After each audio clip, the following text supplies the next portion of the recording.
Conspiracy Unlimited with Richard Syrett. Pursuing the truth wherever it leads.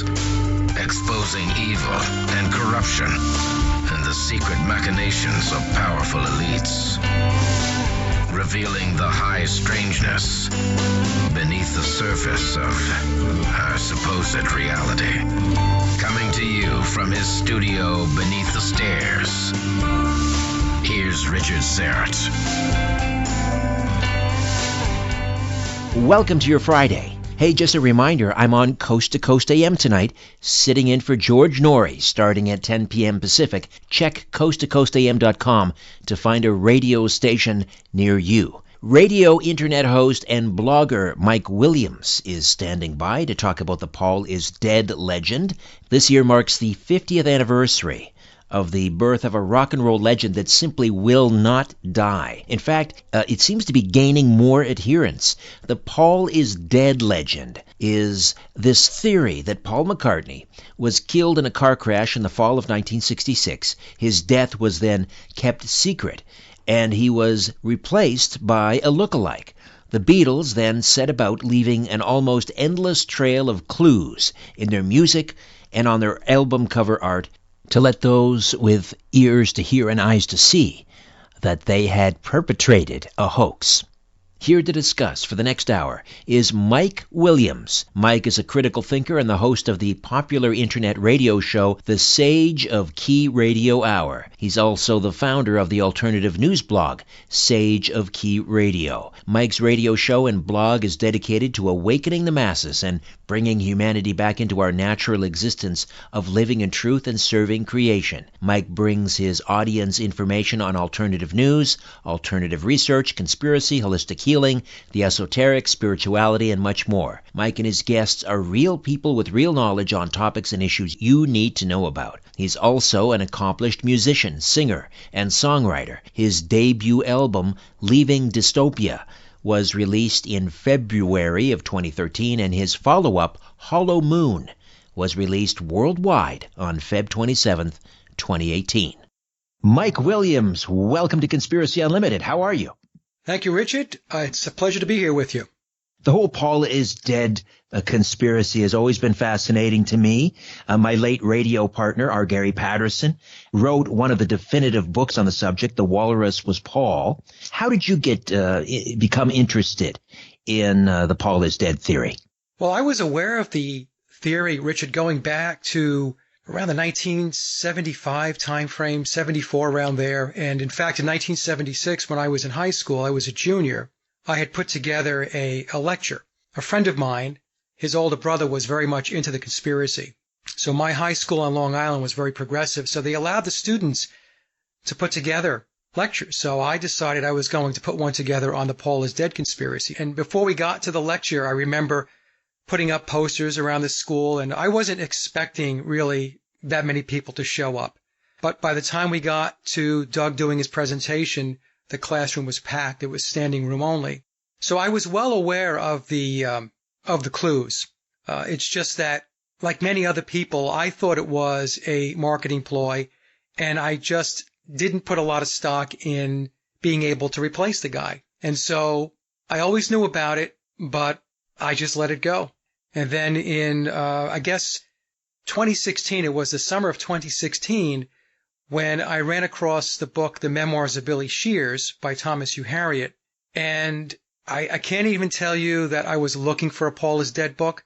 It just popped up as something I might be interested in, because I do collect a lot of Beatle memorabilia. And so I ordered the book, not knowing anything about it. And I read the book, and I was simply blown away by it. I won't say that I bought into everything in the book when I first read it, because there is some fantastic material in it. But what made me really think about digging further into what the book was presenting was the amount of information that was being given in the book, what was being presented. And there was something inside me that said the only way this amount of information can be put in a book is that the person behind it either had to be the person playing the character of Paul McCartney or people within his inner circle that were feeding the information to the author, Tom Hugh Harriet. So one of the fascinating aspects to me is how I'll use the term legend and then we can get into the evidence, but how this grew pre-internet days. Here we have someone calling Russ Gibb, a Detroit area DJ in the late 1960s, I think the summer of 69. Right. And it's a rumor that started on college campuses. I think it was first published in a college newspaper. And just the fact that it went viral again before we had the internet, and that it has this rumor has persisted now for 50 years. To me, that is, never mind the evidence for or against, just from a sociological perspective. To me, that is absolutely fascinating. It is fascinating. And what I've noticed, Richard, is it ebbs and it flows. So during the 50 years, it would pick up and then it would dip, and then it would pick up interest again, and then it would dip. And I would say over the last 2 or 3 years or so, it has really picked up a head of steam. All right. So let's delve into, first of all, let's set the table. For those not familiar, there may be a few of them out there, not too many, but there may be some not familiar with the whole PID theory. Take us back to 1966. What supposedly happens? Well, the theory is that Paul McCartney, biological Paul McCartney, died in a car crash on September 11th, 1966. So, according to memoirs, he was leaving the studio, and he had received song assignments from Brian Epstein. And I don't believe John was there. John, I think, was in France. And Paul was a little agitated at the number of songs he had to come up with, considering when Brian said the songs had to be completed. So he was concerned about the amount of time he had to write, the number of songs he was asked to write. So he left the studio a bit agitated, and he got in his car, and he was driving back home, and it was raining, and he picked up a hitchhiker, and there was an accident, a very bad car crash. And the way the story goes is that I guess he slammed into a pole, and he was decapitated. And it took a while, a number of days, for the authorities to identify him. And that was the beginning of the conspiracy. So once it was determined, and the inner circle of the Beatles, obviously, Epstein and those that are involved way above Epstein, Tavistock and such, they had a replacement put in place. And we have been listening to that replacement for the last 50 plus years. And it was quite amazing because there were an enormous level of clues, and there still are. Billy is still dropping clues to this day. For those that have ears to listen and eyes to see, they will know that the guy that they see today is not biological Paul. And the first album that Billy played on, his first debut album with the Beatles, was Sgt. Pepper. That was his album. And when Bill took over the reins of the Beatles, the deal was, and he had to break this deal with John Lennon, because Lennon was the leader of the Beatles at the time. Bill had said the only way he was going to do this, because he would have to completely step away from his life, and he would take on a new life, impersonating Paul McCartney. He would have to undergo surgeries and fillers and latex and all this stuff. It's quite bizarre when you really take a step back as the average person to think about what he decided to go do. And Lennon agreed to acquiesce and turn the reins of the Beatles over to Bill. And Billy's job was to take the Beatles in a completely different direction, to get away from kind of the love songs, boy meets girl, girl leaves boy, that type of thing there, and march the Beatles into the psychedelic era. And that was the advent of Sgt. Pepper. So that's it in a nutshell. I mean, I know it's a real 50,000-foot overview, but car crash and then a replacement who underwent extensive surgeries to be able to pull it off. Now, the decision to replace McCartney and to suppress news of his death was made by whom? The brain trust to the EMI, the Beatles themselves? How did that play out? This gets very, very complicated.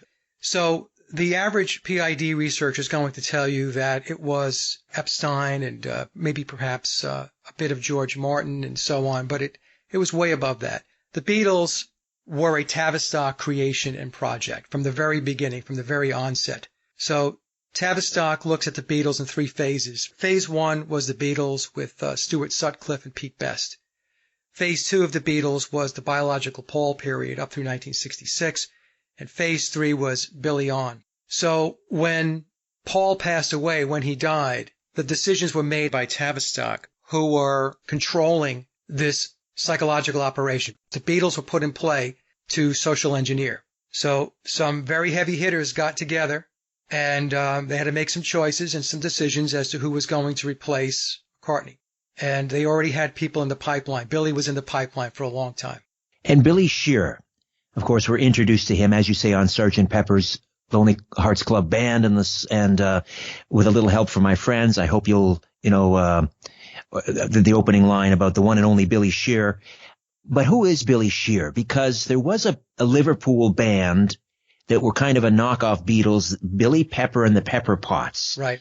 And some have suggested that the singer from Billy Pepper and the Pepper Pots was the one they recruited. Who was Billy Shears or William Campbell?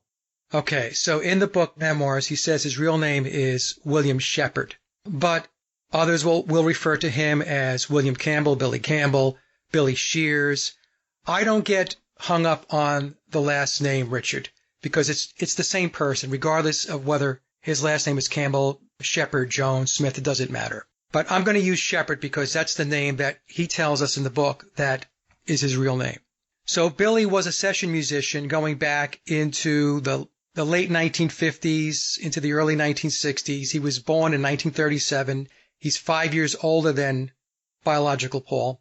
I have pegged his birth date at September 9th, 1937. Billy is very much into numerology, the occult, mysticism.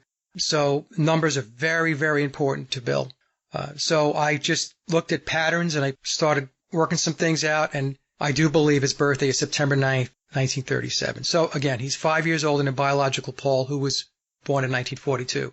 So Billy did play with Billy Pepper and the Pepper Pots. They were a Mercy beat band that were trying to cash in on the Beatles' popularity. If you take a look at the old albums, you'll take a look at the song credits, you'll see his name, Bill Shepherd. Then he also played with Denny Lane and Bev Bevan in a band called the Diplomats, and he used the name Phil Ackrell at the time. So he also played the character of Phil Ackrell. That's interesting. I didn't know that. Bill Bevan later went on to play with ELO, I believe, and of course Denny Lane with the Faces, wasn't he? The Moody Blues. The Moody Blues, right? Before, when they were the fabulous Moody Blues, right? Yeah. Mm-hmm. So you could see that from the Diplomats actually recorded enough songs to put an album together. The album never got released. To me, it's because if they had released the album, we would be able to make voice comparisons. Your voice patterns are like your fingerprints. They're very distinct to that particular individual. They're called sonograms. So my belief is they just shelved the album because they knew that if they put it out there, some intrepid person who is familiar with that type of technology would delve into it. In fact, there was a professor that did do this back in 1969, and he did voice analysis. I think it was Yesterday versus Penny Lane, and he had determined that they were two different singers. Of course, Yesterday was biological Paul, and Penny Lane was Billy. So in any case, he did play with the Diplomats, according to the Memoirs of Billy Shears. I've done a lot of analysis to map his facial features, and I have determined that indeed he did play the character of Phil Ackrell. And he then also played the character of Vivian Stanshall in the Bonzo Dog Band. He was partnered there with Neil Innes. And for those that are familiar with the Ruddles, who were a Beatles parody band, Neil was the brainchild behind the Ruddles and the primary songwriter. So Billy had a lot of stuff going on. He likes to play a lot of characters. He's a very talented guy, and he was doing Stanshall. He was doing the Bonzo Dog Band gig when he was offered the opportunity to replace biological Paul with the Beatles, and he had to undergo surgeries, and fillers were used, and a lot of latex was used.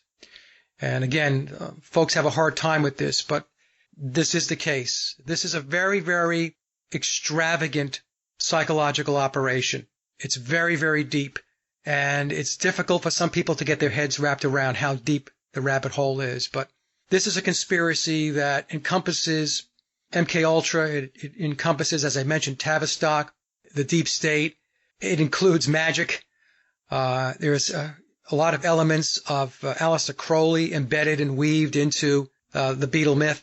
The more you dig into this, the deeper the hole gets. So all the breadcrumbs, clues that were left on album covers, in song lyrics, in backward masking, was that done out of a feeling of guilt by the surviving Beatles because they wanted to somehow let their fans know, for those with ears to hear, that they had perpetrated this hoax? Was it done as a marketing ploy, a combination? I think it was a combination, but I have a theory about the clues that I don't hear mentioned too often. So here's my theory with the clues, Richard. The standard response is that they wanted to float them out there because there was guilt involved with Paul dying and the deception and all that stuff. And I'm not saying that that didn't exist, but I believe that the reason why the clues were there was because it was an ongoing occult ritual. So those that understand the esoteric, the occult, and magic will understand that your consciousness, your thoughts are very powerful. They create your reality.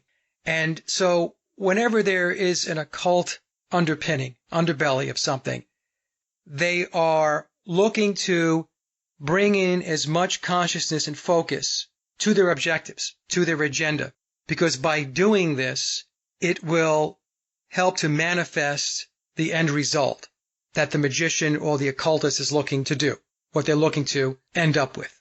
So that's what I think is a bigger piece of what was going on. Again, this is a theory that I have because I have dug into this, and I've caught some flack for going down the path that says that the Beatles, number one, were always a Tavistock project. There was nothing ever organic about them, that they were a myth and heavily immersed in the occult, that biological Paul's death was a planned ritual, and that the switch was always a part of the plan, and that biological Paul may have even been in a mind control program, going back to his connection with Jane Asher and the Ashers. So we've got this very dark piece of this puzzle that a lot of people don't want to touch or talk about or even want to accept, because we have been conditioned to look at the Beatles as this very organic, clean-cut, fun entity, this band that just brought such great music. And they did. They brought great music to the table. But in order for them to get where they got, in order to do those things, there was a huge machine behind them. Huge. You know, there's another theory out there that they do this. When I say they, we're talking about those that are involved in the pyramid of power. It's what I call it, the Illuminati, Freemasonry. It's called revelation of the method. It's part of their process to reveal their methodology, but they have to do it in a very discreet way. It's masked. It's layered. And that's why they would put the clues out there. And then when they were questioned about them, like at the end of Strawberry Fields Forever, John was asked many times, why did you say, I buried Paul? Which it's very clear that's what he says. And John will turn around and say, oh, that's not what I said. I said cranberry sauce. What they are doing is they're presenting the information so those that possess the key to knowledge will pick up on it, and they will see, they will pierce the veil and see what's really going on. And for those that don't want to pierce the veil and look beyond it, look on the other side of the curtain, they can just enjoy the show. But there's a very, very deep, involved aspect of the Beatles that more and more people now are looking into. Some have suggested that their music, you mentioned the Tavistock Institute, and others have also included the Frankfurt Institute in there, and a gentleman by the name of Theodore Adorno, yes, who they claim actually, who's a fierce, sort of fierce critic of popular culture, went on record as saying that he actually hated the Beatles and pop culture, but some point to him and say he actually wrote their music. He was responsible for those compositions. What are your thoughts on the Adorno theory? Yeah, well, there's no hard proof that Theodore Adorno wrote the music, but here's the issue. The Beatles wrote 237 original songs from 1963 through 1969. It's 305 if you count the cover songs. They did a lot of covers in the very early days.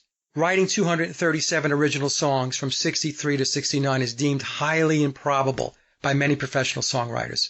So that means that they wrote an average of 40 original songs a year. And when I say they, we're talking about Lennon and McCartney, with some minor assistance here and there from George Harrison, virtually nothing from Ringo. But here's the other piece of it. to write 40 original songs that are good enough and ready to be recorded, you have to write many more songs than the 40 per year, because I'm a songwriter myself, Richard. So you'll start songs and they don't go anywhere. So you might write 4 or 5 songs, or try to write 4 or 5 songs, and out of that you might get one that's deemed worthy to be recorded. And also, many people have looked at the Beatles' lyrics, taking into consideration their age. Here are guys that are in their early to mid-20s, and the lyrics appear to be beyond the life experience of 20-year-olds. So where I've landed with this is that it is very possible that uncredited hired guns were used. It's possible that even George Martin was involved in helping to craft song structure and appeal. As I mentioned in a previous presentation that I did on this, where I talked about Theodore Adorno, the verdict for me is still out, although I'm in that category that says it's highly improbable that they wrote all of those songs between Lennon and McCartney. I do believe that they did get help. There were hired guns, and that was part of the machinery, the apparatus behind them. You mentioned the Beatles sort of as an occult ritual, and there, lo and behold, on the cover of Sgt. Pepper's is Aleister Crowley up in the, I think that's up in the upper left-hand corner. Yeah. Let's talk about the album cover, because that's often depicted as a funeral. And we have, of course, the funeral wreaths and so forth. The bass, Paul's instrument, looks very much like a funeral wreath. Let's walk through some of the clues on Sgt. Pepper's. You start wherever you'd like. Well, I don't have the album cover in front of me right now, but basically Sgt. Pepper is a funeral scene. You've got Billy standing right behind the bass drum. If you take a mirror and you place it halfway down that bass drum, it will say "He died," and it's going to give a date, and the date it gives is September 11th. Now, those in the UK will say that the date is November 9th, but in the memoirs of Billy Shears, Bill tells us that they use the American construct of date, September 11th. So for those that are not familiar and you have the Sgt. Pepper album, it's best to do it with the album cover from vinyl, because the CD is going to be very small. But take a mirror and put it halfway up the bass drum, and you're going to see "He died." Where it says lonely, in other words, where it says "Lonely Hearts," if you split that in two with the edge of a mirror, yeah, what you're going to say is "He dies," and then it'll give the date. Yeah, it's the date first, and then it's going to say "He died," and it's going to show an arrow or a diamond pointing right up at McCartney, the character McCartney being played by Bill. And also, if you flip the album cover over, you look at the back, you're going to see that Billy, his back is facing us. And the reason why Billy's back is facing us is because that's symbolic of him being the new leader of the band. He is the conductor.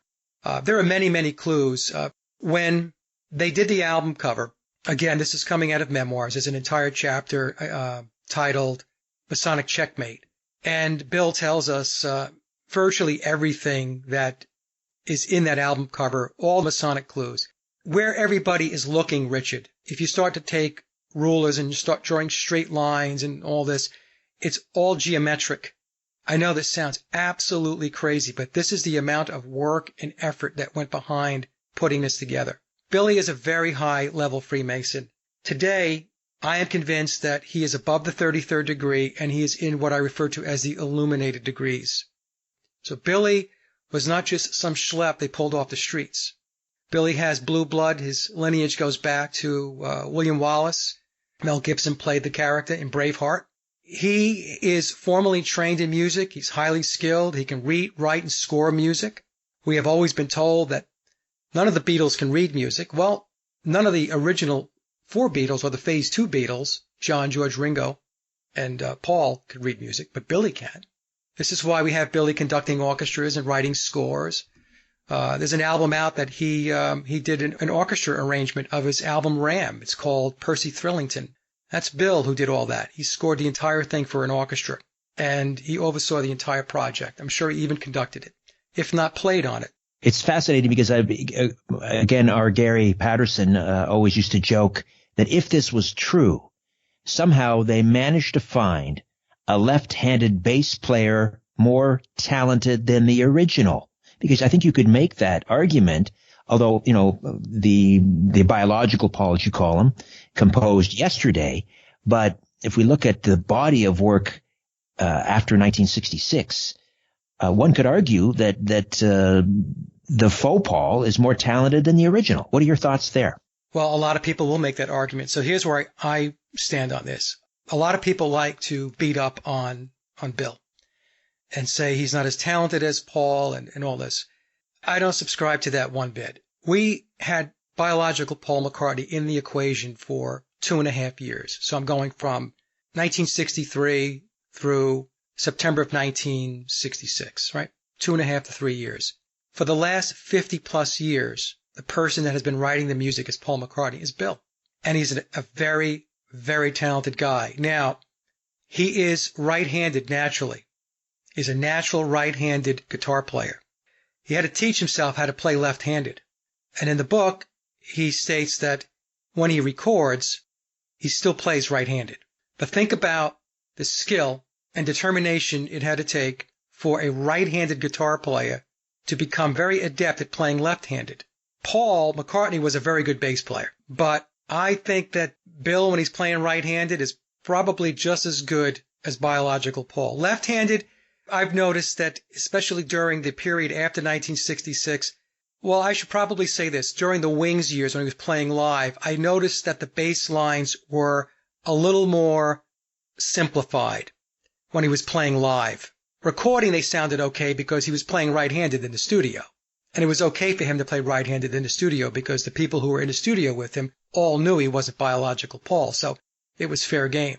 But I did notice a degradation in the bass playing as he went into Wings and went live. But when I say degradation, Richard, and for the listening audience, I'm not demeaning him in any way. His bass playing was still very, very good. I mean, when I listen to McCartney now, I think one of the most melodic bass players out there. I think he plays it almost like a lead instrument. Yes, yes. Oh, he has said that. People ask him about his bass playing style, and he says, I basically play the bass the same way I would play a guitar. That's what he tells us. So you're right on the money. Let's get back to Sgt. Pepper. Yep. On the back album, and I miss vinyl because I miss the liner notes. I miss the lyrics and so forth. But there is a song, the lyrics on the back, She's Leaving Home. I believe, I don't have it in front of me either, but I believe George Harrison is sort of pointing down to a particular line in that song, She's Leaving Home. Can you talk to me about that? Yeah, so he's pointing to a line. I think it says that. Yeah, it is Wednesday, 5 a.m. or something. 5 a.m. Right. So he's actually pointing to the time when biological Paul and the person in the car, who in the book we're told her first name was Donna, actually died. So what happened was they didn't actually pronounce biological Paul dead on September 11th, although he died September 11th. The reason why they couldn't declare it is because they couldn't identify his body. So I think what George is doing there, he's kind of given us a clue as to the time frame in which Paul was declared officially dead. Also, if you look at the front of the album, this is one that a lot of people don't talk about and they miss. The Beatles are holding instruments in their hands, and it's very interesting because they're holding wind instruments. So you have John Lennon holding a French horn, you have Ringo Starr holding a trumpet, the McCartney character, that's Bill, he's holding an English horn, and we have George Harrison holding a piccolo. All of those instruments are instruments that Bill plays. Bill, by trade, is a wind instrument player. He's also a piano player, and of course he could play guitar and bass. So each of the Beatles is holding one of Bill's instruments. And this was another clue that was put out there that many people did not pick up on. Strawberry Fields Forever. Yep. Some backward masking. What do they say? In Strawberry Fields at the end, John says, I buried Paul. Now, is that backward masking or is that just heard on one channel? Yeah, no, that's not backmasking at the end of Strawberry Fields when John says, I buried Paul. As I mentioned earlier, when he was asked about that line, he insisted that what he was saying was cranberry sauce. But if you listen it's not hard to hear I Buried Paul. Although people will say that on the anthology DVD, on the anthology album, there is a version in which he does say cranberry sauce, but that is not the version that wound up on the Magical Mystery Tour album. Of course, everyone points to the song A Day in the Life, and the lyrics there just sort of screaming out that Paul was killed in a crash. He blew his mind out in a car. But there's other lyrical clues there as well. Can you talk to me about A Day in the Life? Well, A Day in the Life, it talks about, I read the news today, oh boy. They're talking about Paul. All of the Beatles songs, Richard, have some level of Paul is dead clues in them since Sgt. Pepper. What the Beatles did was they layered songs. So layering meant that it would appear to mean one thing to a listener, but it meant something else to them or to people that were in the know or people who were really astute. They also used to switch he with she. So they might sing about a woman or a girl, but they were really talking about a he. And many times they were talking about biological Paul, or they were talking about Billy stepping in and playing the part of biological Paul. As an example, the song, It's Getting Better. It's getting better all the time. And then John says it can't get much worse. Well, they're talking about Billy playing with the band. It's getting better all the time. And it was a rough ride in the beginning, getting this whole thing underway. And then John sarcastically sings, it can't get much worse. So when we're listening to this, we don't put much together. We just think it's John having a very clever, witty moment with the lyrics. But in reality, what he's doing is it's a banter between him and Bill. Is this ultimately why the Beatles gave up touring? Because they were afraid that people in their last concert in 1966 at Shea Stadium, they were afraid that people would spot the imposter. Brian Epstein was told that there's no more live performances. And the reason why they did that was because the probability that people would pick up on the difference would have been fairly high because Bill is taller than biological Paul. Billy stands around 6'2". It's interesting. I received an email just the other day. I get a lot of emails, Richard, from people who are really looking into this and people who are in the music industry. So this particular person was a guitarist for a very, very famous artist. And I won't say who it is because I do not want to give this person's identity away. But he was with this very famous artist in the 1970s. So he wrote me the other day and he said, Mike, I walked into a recording studio and he said, and I walked into this one room. And when I walked in there, George Harrison was there. And he said he was talking about himself. He was in the wrong room. And he said he was only about 5 feet from George. And he realized, oops, wrong studio. But while he was there, he took in George's height relative to his own. And then he said, many years later, he ran into Billy in New York City. And he said hello to him. I guess they were crossing the street or whatever. And Bill was there with Linda. And he said, Mike, he's a tall guy. He's tall. He's much taller than George was. So that's an example of the height discrepancy. So, and again, this is coming from somebody who was in the music industry that met George. I mean, didn't know him, but, ran into him and then also ran into Bill and was easily able to detect the height difference. Whereas when you look at the old footage of the Beatles, you'll take a look and you'll see that all of the Beatles are approximately the same size, but, except for Ringo. Ringo was a little shorter. But if you look at George, John, and Paul, they're within an inch of each other. And what was biological Paul's height? That's something that bounces around a lot, Richard, and I'm convinced it's intentional.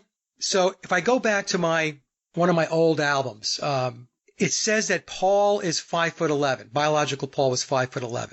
Then we get other reports that he was maybe 5'9", around there.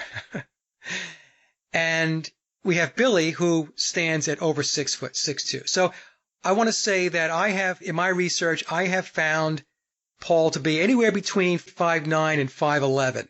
But like I said, and Bill is much taller than that. So he's got 3 or 4 inches on him. Are there photos of biological Paul with Jane Asher and Billy Shears with Jane Asher? Yep. That's the other thing, right? So we have Paul and Jane Asher together, and you'll see that they're about the same height. So which says Paul wasn't a very tall guy. It probably calls into question whether he was even 5'9". But in any case, he's about the same height as Jane Asher, maybe a little taller. And then we have pictures where when Billy came in, he was with Jane Asher for a period of time, and this was just to keep up the front. He didn't have a relationship with Jane. He was just keeping up the front. And you can easily see that he towers over Jane Asher. I mean, he's got her by about 5 or 6 inches. So, those pictures are out there, and it's very easy to see that there are height differences. Just quickly run through. I mean, there are so many clues, but just give us 2 or 3 more that you think just really knock this theory out of the park. Well, all the backmasking. In the song "I'm Only Sleeping," John sings at the end. There's some gibberish there, and you just think it's gibberish when you listen to the song full. When you play it backwards, he's saying, "Paul is dead, miss him, miss him, miss him." If you play "Let It Be" backwards, you're going to clearly hear Bill singing, "Paul is dead, he's dead, he's dead, he's dead." So this type of backmasking is in many, many of the songs. As an example, it even goes back to the Beatles album "Yesterday and Today." Let me just say this, Richard, because I have to say this in order for this to make sense. I believe that Paul McCartney, he had a deal with unseen forces. In my presentation back in December of 2018, I talked about the Crossroads and Robert Johnson. Right. But also, I played a clip of Bob Dylan talking to Ed Bradley on 60 Minutes. And Bob spills the beans and talks about making a deal with the chief commander. And what was that deal about? That deal was about changing destiny. I believe that Paul McCartney was in a program. I believe he was in some kind of mind control program. The Ashers, Jane Asher's father, was in the business of psychiatry. He was connected into I'm trying to remember the guy's name. Stephen Ward. I'm sorry. I apologize for that, folks. But Stephen Ward was a central figure in the 1963 Profumo affair, which was a British political scandal. It was a sex scandal, big time. Yeah, the defense minister. Right. Ward also had ties to Dr. Richard Asher. And it is alleged by other researchers that he supplied patients to Asher for sexual and psychological experiments. And he was also suspected of being a monarch mind control person. It's also been tied together by other researchers that Brian Epstein knew Ward and that he actually was hawking the Beatles to Ward. And people would ask, well, why would he do that? It was because Stephen Ward had a very high-powered clientele. He was highly networked with organized orgies, sex trafficking, and he was a Freemason. So this thing starts to get really, really murky, right? So we have Margaret Asher, who was Jane Asher's mother. She was a music teacher, and she taught Beatle producer George Martin. So she was George Martin's music teacher. It gets to be, like I said, very, very interesting when you start to bring in all these players. So I have a quote here from Stephen Ward, and it's good for me to read this quote because this will give you an idea from his mouth what it is that he was into. "It would be humbug if I did not confess that I looked forward to sex orgies. I have been to every type of that party, those specializing in certain perversions and those given in an elaborate setting where all the formalities were observed. Many of the people who attended are rich and famous. Many faces that are seen in public life and on television, if their public could only see them like this." So this is the person, this is the stuff that he was involved in. Like I said, researchers have tied him to Richard Asher. We know that Richard Asher was involved in psychiatry. Richard Asher was found dead in his basement. They chalked it up to suicide, but I think he was in his basement for a week and nobody found him, which seems a little odd, right? Brian Epstein, another suicide. Brian Epstein, right. So Brian Epstein, they say is suicide, but in all likelihood, Brian Epstein was taken out because Brian Epstein had a lot of problems with drugs. He had a lot of problems with booze, and he liked the young lads. And, not his sexual preference being an issue, but what I'm saying is you bring it all together in the circles he was running in with drug and alcohol issues. I believe what happened was the powers that were controlling this whole thing were thinking, he's a loose cannon, loose lips sink ships, we need to take him out. So And all of these things, as you know, Richard, they always wind up being suicide. It's like Jimi Hendrix. They said Hendrix was a suicide. Jimi Hendrix was, in all likelihood, waterboarded. They found wine in his lungs. Yes. Right? So, anyway. You mentioned, I just wanted to backtrack for a moment because you mentioned the album Yesterday and Today. Yeah. And, of course, the questionable album cover with the dismembered baby parts all over them, that was quickly pulled. But there is on the back, I believe, of the album, Paul McCartney's in a steamer trunk. And some say, well, that was proof, that he was already underground. But that album came out like in the summer of '66. So that predates the Paul is Dead. Was that kind of predictive programming, or what was going on there? Yeah. So there's two things going on there. So we'll stick with the Yesterday and Today album. The first album cover that came out was the Butcher album. That's the one you're talking about with the baby parts. So that just reeks of mind control and MK Ultra, Monarch mind control, the breaking up of the body, the pieces. And then they replaced that because they said, whoops, okay, sorry, we didn't realize it would offend so many people, which was ridiculous. They knew that it would offend. What they're doing is that they're putting it out there. Again, it's, in my view, this is focusing people's attention and consciousness on something like that. In the minds of the occultist and the magician, this is how power is brought about in order to manifest and bring about their objectives. Then they replaced it with a paste over it. That was the trunk cover. And we've got biological Paul sitting in a trunk cover, and we have the rest of the Beatles, all of the Beatles, in fact, looking very solemn. It was predictive programming. Because if we go back to what I was saying before, we go back to the crossroads. If McCartney had some kind of deal with unseen forces, the way this works with the crossroads, and I know there's going to be people that are just going to think this is total malarkey, but just hear me out. What happens when you go to the crossroads is your destiny is changed. So you don't live the life that you actually came to live. It gets altered. The script gets rewritten. So the unseen forces, or the unseen force, the chief commander is what Dylan calls them, they will rewrite the script for you. But there's a cost. There's a consequence for it. And in many cases, there's some kind of sacrifice. It's either the life of the person who reached the agreement, shook on it, their life will end early. We can think about the 27 Club as an example, all the people in the 27 Club. Right. Or we can think in terms of they themselves might live a long life, but something tragic happens in their family. As an example, and I'm just using this as an example. I'm not saying that Eric Clapton went to the crossroads, although he sang the song, the Eric Johnson song, The Crossroads, right? So too did the Allman Brothers. Yes. So too did Leonard Skinner, although Skinner never recorded it, but apparently it was kind of a warm-up tune. So we know the the legacy there. The legacy of that song. Right. We know, and with Clapton, we know he lost his child. Yes. So if you follow this thread, what it says is that from very early on, the Beatles were earmarked to be what they became. And there was different phases that they went through. So in the first phase, as I mentioned before, we had Stuart Sutcliffe. And what happened to Sutcliffe? He died at an early age. Then we had phase 2. We had Paul McCartney. He would have been granted fame and fortune and wealth, but the agreement would have been, but your life's going to be very different. What does that mean? I don't think, Richard, that it is explained specifically and detailed out what's going to happen. You only know that something's going to happen and something is going to be cut short. It could be your own life. It could be the life of a loved one or whatever. You have to live with that. And the thing is, you just don't know when the hammer is going to fall. So Paul knew that he made this deal. And because Paul knew he made this deal, the clues started to come out.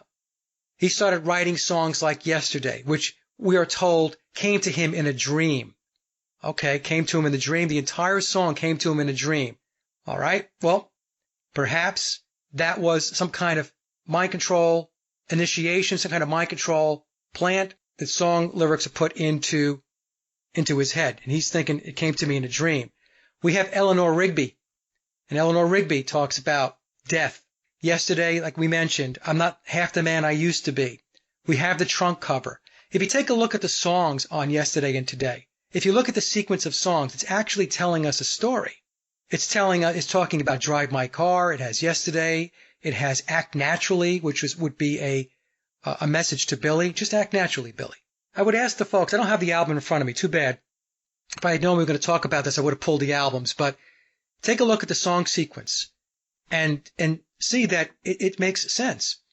So, in my view, and I'm one of probably the few researchers out there investigating this, Richard, who will say that this whole thing with McCartney was a planned ritual from the very beginning, and that the switch was always part of the plan.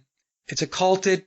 It reeks of mysticism, of magic, and it's Freemasonry up and down. Again, like I said, it's not a bright, fuzzy story to tell, but this is the conclusion I've come to. Mike, you've laid out the evidence brilliantly. You've made your case. How do people find you online and your YouTube channel? All they need to do, Richard, is go to my hub website. It's Sage of Quay, SageofQuay, sageofquay.com. If you go to that one website, everything is there. YouTube, my blog, all that stuff. Mike, I've really enjoyed hanging out with you for the last hour. Let's do this again sometime. I'm sure there's a part 2 and a part 3. Thank you, Richard. Okay, before I dim the lights in my little studio beneath the stairs, I'm going to tell you what's coming up next on Conspiracy Unlimited. If you're a fan of this podcast or my weekly syndicated radio program, The Conspiracy Show, why not consider becoming a supporter? Go to patreon.com/Strange Planet. That's right, we've changed the name of our Patreon page. Patreon.com/Strange Planet. And check out our 3 support tiers: the Truth Seeker tier, the Whistleblower tier, and the Star Chamber tier. Donors can receive access to an exclusive monthly Google Hangout on air or a monthly live chat with me. You can also be eligible for a monthly draw and a chance to win Conspiracy Show and Conspiracy Unlimited merch. Patreon.com/Strange Planet. Patreon.com/Strange Planet. Your support is greatly appreciated. Join me Monday as my guest, author Lori Bonner Nicholas, discusses evidence that Chinese explorers beat Christopher Columbus to North America by almost 3/4 of a century. Until then, I'm Richard Syrett. So long for now.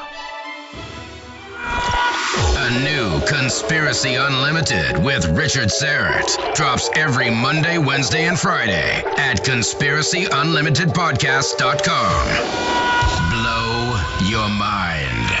That is all for now.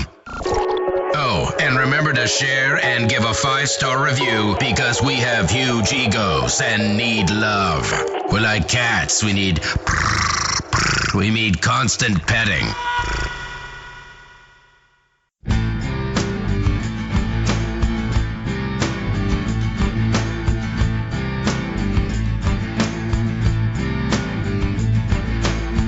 I was walking down this dusty road.